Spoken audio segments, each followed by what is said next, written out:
Hello बच्चों, कैसे हो आप सभी। आई होप आप लोग बहुत अच्छे होगे, बेस्ट होगे और इस ठंडी के मौसम में बहुत अच्छे से पढ़ाई कर रहे होगे।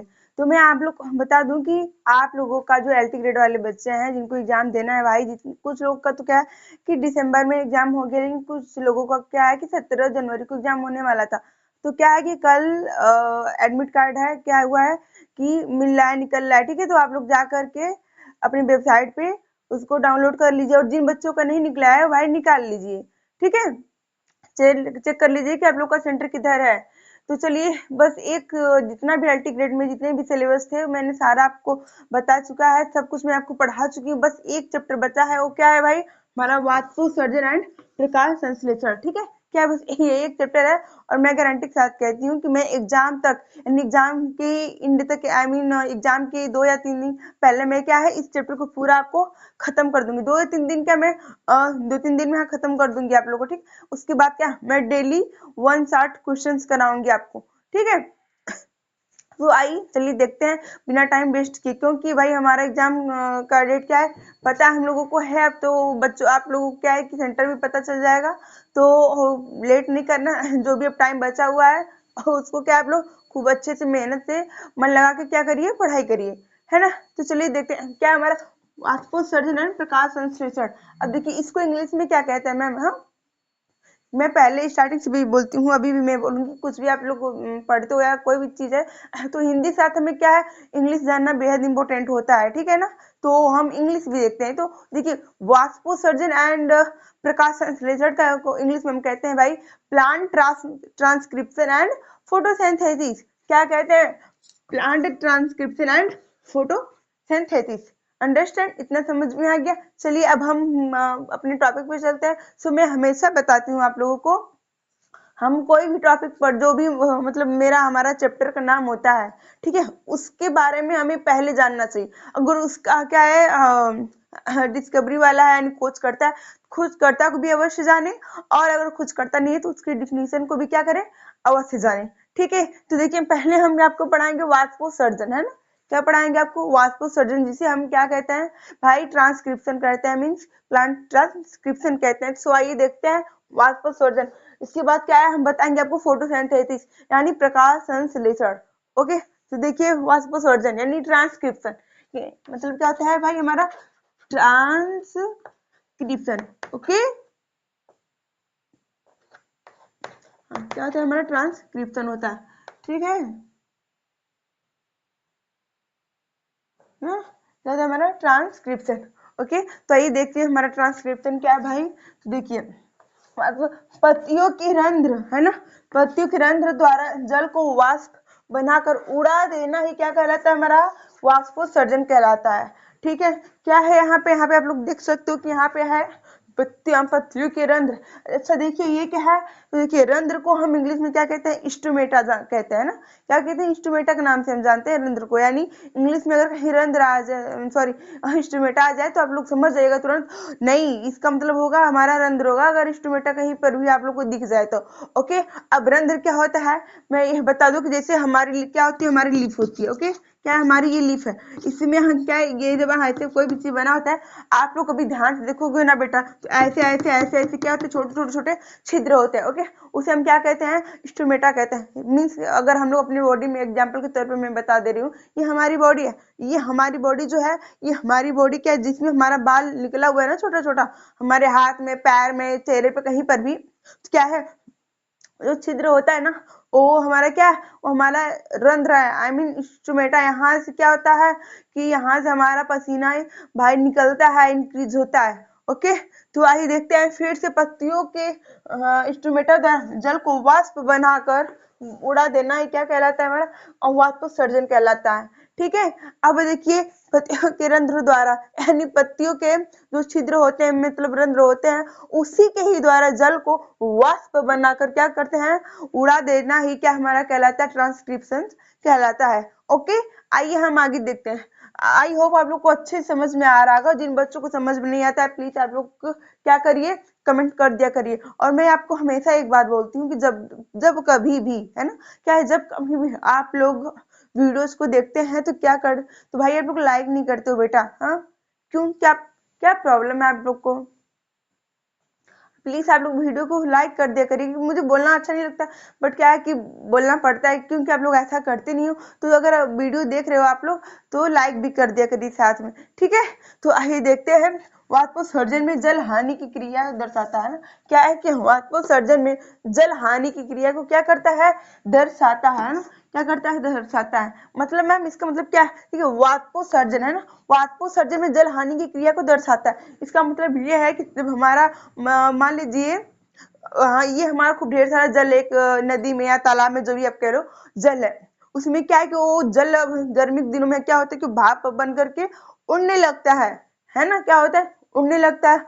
जब उड़ता है तो क्या होता है, हमारा कम होने लगता है, मतलब ऐसा लगता है कि सूख रहा है, सूखने लगता है। तो क्या होता है, हमारे जल की हानि ही तो होती है ना। क्या होती है, हमारे जल की हानि ही तो होती है। उसी क्रिया को हम क्या कहते हैं, उसी क्रिया को हम कहते हैं वाष्पोत्सर्जन में जल हानि की क्रिया को कोई क्रिया क्या कर देता है, दर्शाता है। आगे हमारा है, जल को बचाए रखने के लिए गर्मी के दिनों में, है ना, गर्मी के दिनों में पौधे अपनी पत्तियां क्या करते हैं बेटा, गिरा देते हैं। तो बोलो मैम क्या सच में गिरा देते हैं? तो एक बार फिर से देखो, जल को बचाए रखने के लिए गर्मी के दिनों में पौधे अपनी पत्तियां क्या करते हैं, गिरा देते हैं, ठीक है। इसका मतलब क्या है, हाँ, इसका मतलब देखिए, जल को बचाए रखने के लिए गर्मी के दिनों में पत्तियां अपना गिरा देगा। इसमें क्या होता है, मान लीजिए सपोज दैट क्या है कि रियलिटी है, अगर एक हमारा प्लांट है, ओके, क्या हमारा एक पेड़ है, तो उसमें बहुत सारी क्या है भाई पत्तियां लगी हुई है। तो उस आप लोग देखोगे ना कि गर्मी के दिनों में क्या होता है, पत्ती सारा नीचे गिरने लगती है ना, पत्ती सारा झड़ जाती है, जिसे हम लोग कहते हैं, हम लोग क्या कहते हैं, ये वसंत ऋतु का क्या है, मौसम आ गया है ना। क्या कहते हैं हम लोग, ये वसंत ऋतु का मौसम आ गया है, जिसमें सारी पत्ते क्या होती है, झड़ जाती हैं, गिर जाती हैं। ऐसा क्यों होता है, ऐसा इसलिए होता है कि देखिए गर्मी के दिनों में भाई पानी की क्या होती है, क्या होती है, कमी होने लगती है, ठीक है। तो उस पानी को बचाए रखने के लिए पेड़ अपनी पत्तियां गिरा देता है। क्यों गिरा देता है, क्योंकि वो अगर पत्तियां जब नीचे गिर जाएंगी, जो जो पौधे जैसे अगर पत्तियां पेड़ पे हैं, तो क्या होगा कि जब पौधा पानी अवशोषित करेगा, वो अधिक मात्रा में करता है, ठीक है। और वैसे अगर पत्ती गिर जाएगी तो पेड़ क्या होगा, पेड़ को भाई पानी जब भी वो अवशोषित करेगा तो कम मात्रा में करेगा, और जो भी अगर उसको पानी मिलेगा पेड़ को, क्या पत्ते तो रहेंगे नहीं, कि उन सबों को भी चाहिए, तो केवल पेड़ को मिलता है क्या होता है, मतलब वही पानी। तो उससे क्या है, पेड़ हमारा सूखता नहीं है, पेड़ हमारा हरा भरा रहता है, ठीक है। समझ में आए इतनी बात? और देखिए थोड़ा अच्छा मौसम दिखता है, फटाफट पत्तियां क्या होती है, आने लगती हैं। ओके, देखिए बताएंगे। अगला हमारा है, जल को बचाए रखने के लिए मरुस्थलीय क्षेत्र में, जल को बचाए रखने के लिए मरुस्थलीय क्षेत्र में हाँ उगने वाले पौधों की पत्तियां कांटे का रूप ले लेती है ना। क्या है कि जल को बचाए रखने के लिए मरुस्थलीय क्षेत्र में उगने वाले पौधों की पत्तियां कांटे का रूप ले लेती हैं। अच्छा मैम ये तो सच है, बट ऐसा क्यों होता है? तो बेटा देखो, मैं हूं यहाँ पे बताने के लिए आप लोगों को, ठीक है। तो देखो, जल को बचाए रखने के लिए मरुस्थलीय क्षेत्र में उगने वाली पत्तियां कांटे नुमा इसलिए होती हैं, बिकॉज क्योंकि देखिए हम सभी को पता है कि रेगिस्तान में पानी की क्या होती है, कमी होती है ना। पानी की मात्रा बेहद कम है राजस्थान में, है ना। ये तो आप सभी को पता है ना। चलिए अब देखते हैं, पानी की जब कमी होती है तो मरुस्थलीय पेड़ कांटेनुमा जो पेड़ पौधे होते हैं ना, ये अधिकतर हमें रेगिस्तान में ही क्या होते हैं, तो राजस्थान या रेगिस्तान जो भी कह लो, उधर ही देखने को मिलते हैं। ओके, इतना समझ में आपको बात आया? अच्छा मैम, उधर देखने को मिलते हैं, उसका मतलब क्या है? मेन पॉइंट तो यह है कि पत्तियां कांटेनुमा क्यों होती है, इसलिए होती है कि जब पानी की कमी होती है, ठीक है। तो जो हमारी पत्तियां हैं वो क्या है, हमारी कांटेनुमा है ना। क्या है वो, हमारी पत्तियां हाँ कांटेनुमा, ठीक। जब कांटेनुमा है, ये क्या करते हैं, ये सतह जो हमारी पत्तियों की सतह होती है उसको घटा देती है ना। क्या होती है, घटा देती है। जिससे क्या होता है, हमारा पानी का वाष्पोत्सर्जन कम होता है, मतलब पानी की उनकी जरूरत बेहद कम पड़ती है, और पेड़ पौधे क्या होते हैं, अच्छे रहते हैं, हरे भरे रहते हैं। और साथ ही साथ जानवरों से भी उन पेड़ पौधों की क्या होती है, रक्षा होती है, क्योंकि जानवर उसे खा नहीं पाते, क्योंकि उनकी पत्तियां क्या है बेटा, चुभने लगती हैं, ठीक है, जिसे वो खा नहीं पाते। अगला हमारा है, जहाँ पेड़ पौधे अधिक होते हैं ना, जहाँ पेड़ पौधे अधिक होते हैं वहां वाष्पोत्सर्जन अधिक होता है। और बादल अधिक बनते हैं जिससे वर्षा अधिक होती है। ओके मैम, है ना? कुछ समझ में आया? आई होप ये पॉइंट तो बहुत ही इजी है, सो आप लोग को समझ में आ गया होगा। आया है समझ में? नहीं आया? कुछ बच्चे तो बोल रहे होंगे कि अरे यार मैम नहीं आया, काश हम आपको अभी बता पाते। तो बता सकते हो, कमेंट कर दो ना। कमेंट कर दो, हम चेक कर लेंगे कि नहीं आप लोग को आया है। सो आइए देखते हैं, हम आपको बता दें जहाँ पेड़ पौधे अधिक होते हैं वहाँ वाष्पोत्सर्जन अधिक होता है और बादल अधिक बनते हैं जिससे वर्षा अधिक होती है। इसका मतलब ये है कि जहाँ पेड़ पौधे अधिक होते हैं, देखिए जहाँ पेड़ पौधे अधिक होंगे, है ना, वहाँ नॉर्मल सी बात है बेटा कि वाष्पोत्सर्जन अधिक होगा। जहाँ पेड़ पौधे कम होंगे वहां पे क्या होगा कि वाष्पोत्सर्जन कम होगा। तो इसीलिए कहते हैं पेड़ अधिक से अधिक मात्रा में लगाइए, ठीक है? काटने की कोशिश मत करिए, काटे मत करिए। अगर एक पेड़ काटते हैं तो उसके बदले 100 पेड़ लगाया करिए, ठीक है? देखिए जहाँ पेड़ पौधे अधिक होते हैं वहाँ वाष्पोत्सर्जन अधिक होता है, ठीक है? जहाँ नॉर्मल सी बात मैं बताई हूँ, जहाँ अधिक होंगे पेड़ पौधे वहाँ पे वाष्पोत्सर्जन अधिक होगा, जहाँ कम होंगे वहाँ पे वाष्पोत्सर्जन क्या होगा भाई हमारा कम होगा।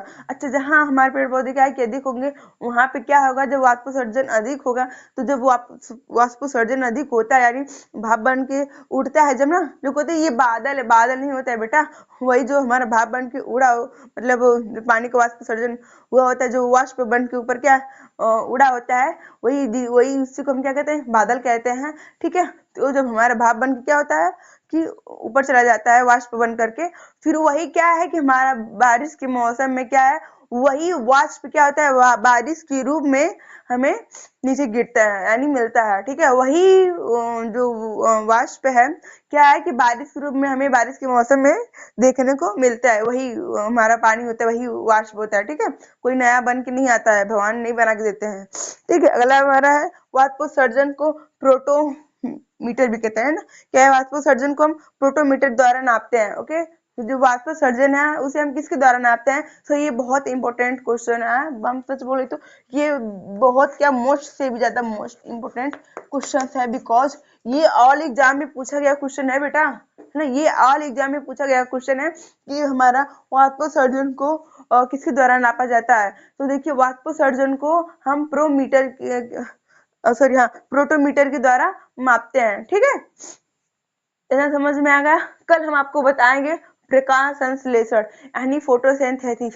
ओके, आई होप आपको वीडियो बहुत अच्छी लगी हो, अगर अच्छी लगी तो प्लीज हमारी वीडियो को लाइक सब्सक्राइब कमेंट अवश्य किया करिए, और जितना हो सके बच्चों उतना हमारी इस वीडियो को हमारी सेशन को क्या शेयर कर दिया करिए, और जिनको नहीं मिलता है जाके हमारे क्या है कि बता दिया करिए कि जाके यूट्यूब पे, है ना, बायोलॉजी स्पेशल सर्च मारोगे तो हमारा आ जाएगा वीडियोस, आप लोग जाके चेक कर सकते हो। और जैसे ये खत्म होगा वैसे हम 160 क्वेश्चन आप सबको कराएंगे, और एक दिन में कम से कम, है ना, कम से कम 20 से 25 या 40 क्वेश्चन क्या हम आपको कराएंगे। तो आप लोग दिल थाम थाम के बैठ जाइए, बस पढ़ाई करिए। 17 तारीख तक इतना करिए कि मतलब 17 क्या 16 या 15 तारीख इतना पढ़ डालिए कि जितना पीछे का है उन सभी को क्या हुआ रिवीजन हो सके, ठीक है? उन सभी को क्या कर सको आप रिवीजन कर सको, और मैं 160 क्वेश्चन में सारा मैं आपको रिवीजन कराऊंगी, ताकि जो बच्चे एग्जाम में बैठे वो सभी क्या है अपना एकदम मार के तुक्का कि हाँ ये सीट मेरी है, हम लेके रहेंगे।